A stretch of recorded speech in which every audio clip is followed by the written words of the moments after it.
Let's consider two examples of consolidation. First, let's consider the case where in a particular year the total revenue of central government is 15,000 and the total revenue of local government is 1,200.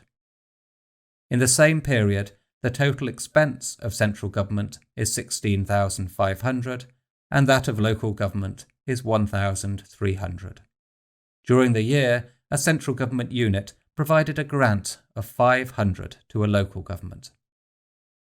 Let's see how this transaction is reflected in the statement of operations of both governments and how consolidation affects the aggregates and balancing items of flows. We see that initially the grant for 500 is recorded as an expense of the central government and a revenue of the local government. When we aggregate the data for central government and the local government, we see that the total revenue is 16,200 and the total expense is 17,800. These numbers include the grant from the central government to the local government. The net operating balance is equal to minus 1,600. That's 16,200 minus 17,800. The net lending, net borrowing is also equal to minus 1,600, as there is no net investment in non-financial assets.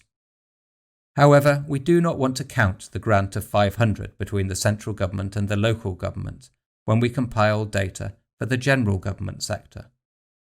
This is because we only want to show the flows between the whole general government sector and the rest of the domestic economy and non-residents. Therefore, in the process of consolidation, we will eliminate this intersectoral grant of 500 between central and local government. Looking now at the total consolidated general government sector, we can see that the consolidation affected the aggregates in the form of revenue and expense.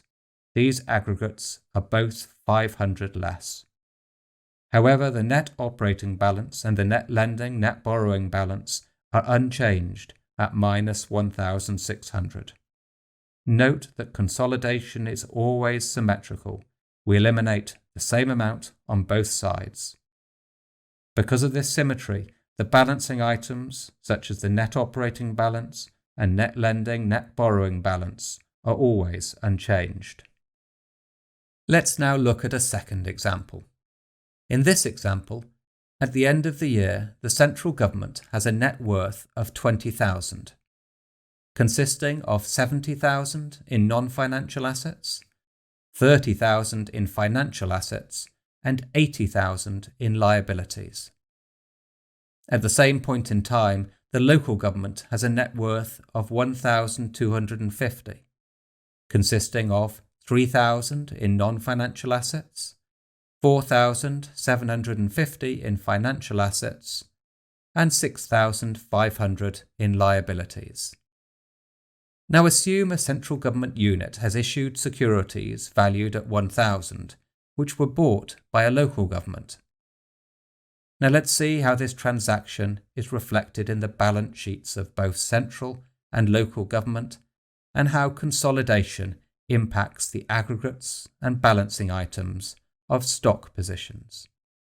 We see that the central government has a liability in the form of securities valued at 1,000, while the local government has a matching financial claim on the central government. If we consider only the balance sheet of the central government, its net worth is 20,000 and its net financial worth is minus 50,000. We do not eliminate the 1,000 that the central government owes to the local government when we're only looking at the central government's balance sheet. Similarly, if we look only at the local government balance sheet, it has a net worth of 1,250 and a net financial worth of minus 1,750, including the central government securities it holds. Next, we add the central and local government data to obtain the aggregated general government. Now we consolidate the general government's balance sheet by eliminating the intersectoral holding of securities between local and central government. If we look at the consolidated general government balance sheet, we see that the aggregates in the form of stock positions in financial assets and liabilities have changed. This is because we have removed in consolidation the intersectoral stock position of 1,000. However, as always in consolidation, the balancing items are unchanged. This can be seen in the unchanged net worth and net financial worth.